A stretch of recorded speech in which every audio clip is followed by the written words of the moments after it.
Hello everyone, welcome back to this lecture series on chemical and physical equilibria. This is lecture number 15. In this lecture I am going to discuss what is a phase and how to identify number of phases in a system. See, in the last lecture I have discussed what is the criteria for a system that exists in different phases at equilibrium. Okay, so what is the criterion for phase equilibrium that we discussed in the last class? Okay, and today I am going to discuss phase and number of phases in a system. Okay, so what is the criterion for physical equilibrium? Okay, if a substance A exists in two different phases, a alpha phase as well as in beta phase, and if these two phases are in equilibrium, then the criterion for equilibrium is chemical potential of the component A in the alpha phase and chemical potential of the component A in the beta phase should be equal. If these two are equal, then we can say that these two phases, okay, of the component A are in equilibrium. Okay, right. Now, okay, now what is meant by a phase? What is a phase? A phase is defined as a homogeneous, physically distinct and mechanically separable portion of a system. Okay, this is the definition for a phase. Okay, a phase should be homogeneous. You know very well what is homogeneous. Homogeneous means the composition should be uniform throughout the region. Okay, right. So if composition is uniform throughout a given region, then we can say that that region is homogeneous. What is physically distinct?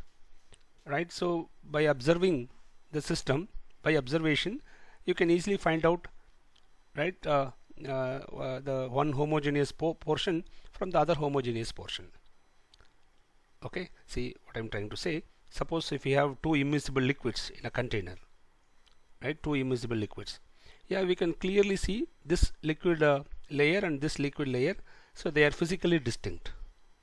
Okay, and it is supposed to be mechanically separable. Yes, see in this case, this liquid immiscible liquid pair, suppose I will take this as A and this is B. Okay, take this mixture as a immiscible liquid mixture, take this mixture in a separating funnel and you can easily separate them. Okay, so by means of some mechanical method it is possible to separate, okay, the phases, the different phases present in a system. So keep this in mind. What is a phase? A phase is defined as a homogeneous, physically distinct and mechanically separable portion of a system. Okay, yeah, yeah, this definition it takes some time to understand, okay, what is meant by phase, right? So but if you see the following points, you can easily understand, okay, what is a phase and how to identify number of phases in a system. Okay, yeah, so before going to see number of phases, let me give you some information that will help you in identifying number of phases in a system. Okay, yeah, so what is the first point? Homogeneous mixture always form a single phase. Okay, therefore we can say non-reacting gas mixtures always form a single phase. What is meant by that? Suppose, listen, suppose I'll take a container, since this is a closed container, right, in which I'll take a mixture of non-reacting gases. Say I'll take some gas A and some gas B and some gas C, right? I'll take all these gases in this container.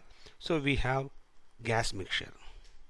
We have a gas mixture, and you know very well this gas mixture is homogeneous. Okay, and this mixture form a physically distinct part. Okay, and we can say that this system, this mixture forms a single phase. Okay, and listen, we represent number of phases we represent number of phases by the symbol capital P. Therefore, number of phases for this system is 1. I'll repeat. Non-reacting gas mixtures form a separate phase. Therefore, the number of phases in this system is equal to 1. Okay, then second point, mixture of two different solid compounds or solid elements always form a separate phases. What is meant by that? Suppose I'll take a container and I'll take two different solid compounds. Suppose I'll take a solid A, some compound of solid, and I'll take another compound in solid state. Okay, suppose if they are non-reacting, if I mix them, okay, I'll take a mixture of these. I'll take a mixture of these. I'll have, so in this mixture, solid mixture, we have the solid A as well as solid B. Okay, listen, however you mix, right, whether you mix it for 1 hour or 2 hour or 3 hour, whatever maybe it is, always solid mixtures of two different compounds, right, never form homogeneous mixture.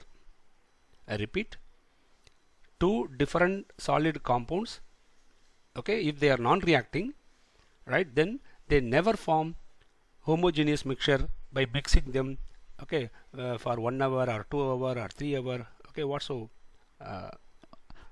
the time period. Okay, so this mixture forms separate phases. So here the compound A form a separate phase and compound B form a separate phase. Therefore, number of phases in this system is 2. I repeat, a mixture of different solid compounds, if they are non-reacting, okay, they form separate phase. So in this system, I took two different mixture solid compounds A and B. Therefore, this mixture A and B, right, form separate phase. Therefore, number of phases equal to 2 here. And assume that there is no gas of A and B present in the space that is above the solid. Okay, so we can say it is vacuum, supposed to be. Okay, right. Now then third point, yeah, what's the third point? See here, miscible liquids. If two liquids form if two liquids are completely miscible, okay, miscible liquids form homogeneous mixture. Therefore, miscible liquids form single phase. Okay, see what I'm trying to say. Suppose you take a container, right, and take water and mix it with ethanol. Okay, I'll add some amount of ethanol here. So in this we have a mixture of ethanol and water. You know very well, right, water and ethanol form a completely miscible pair.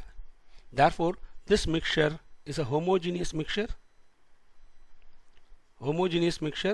Therefore, this form a separate phase or a single phase whose number of phase is equal to 1. I repeat, miscible liquid mixtures. Okay, right, suppose you mix liquid A, liquid B, liquid C, liquid D, right, if all are miscible, completely miscible, then they form a separate phase. Okay, so for this system, number of phase equal to 1. Right, then the next point, suppose if the liquids are immiscible, okay, if two different liquids, if you mix them, if they form two separate layers, right, immiscible liquids form separate phases. See what's meant by that. Suppose I'll take a closed container in which I'll take two immiscible liquid. Okay, say this is liquid A and here I have liquid B, and there is no gap above that, just assume like this. So this is a liquid A and this is a liquid B, okay, and they are completely immiscible, right, they are immiscible liquid pairs, right. So immiscible liquid pairs in which this liquid A forms a separate homogeneous portion and the liquid B forms a separate homogeneous portion. And see, by just seeing this by just looking on this system, you can very easily distinguish the liquid layer A and liquid layer B.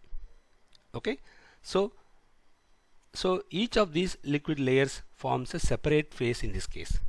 Therefore, number of phases in this system is 2. Okay, I repeat, immiscible liquids form separate homogeneous layers.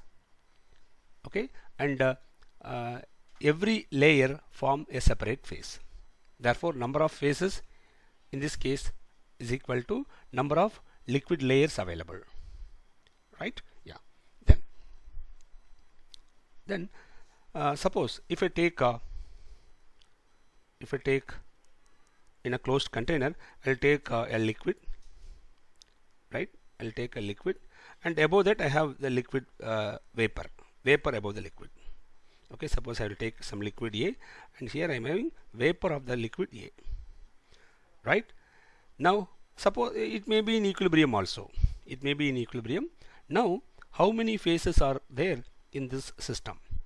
Okay, yeah, this liquid phase is physically distinct, homogeneous, and form a separate phase, and this vapor phase also form a separate phase. Therefore, number of phases in this system is 2. Okay, then I'll take another example. Suppose you take in a container, you take liquid water. Okay, you take water and you put a cube of ice, and you put a piece of ice cube. Okay, so this is ice. Right, so I have a solid phase and I have a water liquid phase, and assume that these two are in equilibrium. Okay, now listen, you know very well, at equilibrium the amount of ice remains as such and the amount of liquid water remains as such. Okay, at equilibrium. Therefore, this solid phase, this solid form a separate phase and the liquid form a separate phase. Therefore, total number of phases in this system is 2. Okay, suppose if it is not in equilibrium, what will happen? Slowly one phase will disappear. Say for example, ice will disappear at room temperature and become a liquid. Okay, therefore initially it appears 2 phases, but after some time it becomes single phase. Right, but at equilibrium the 2 phases remains as such. Therefore, the number of phases is 2, right, and it does not vary with the time. Okay, then I'll take another system. So suppose I'll take some amount of water, liquid water. So this is liquid water, right, and above this I have water vapor. Okay, water vapor, and I'll put a piece of ice cube. Right, I'll put a piece of ice cube here. This is ice. Now we have all the 3 phases, that is liquid, solid and vapor. Suppose assume that all these 3 phases are in equilibrium. What is meant by that? Solid is in equilibrium with the liquid, solid is in equilibrium with the vapor, and vapor is in equilibrium with the liquid water. If all the 3 phases are in equilibrium, then the amount of liquid water remains as such. The amount of solid phase, okay, that is ice, amount of ice remains as such, and the amount of vapor also remains as such. Okay, therefore each phase, each state, that is liquid, solid and phase, they form separate phase. Therefore, number of phases in this system is 3.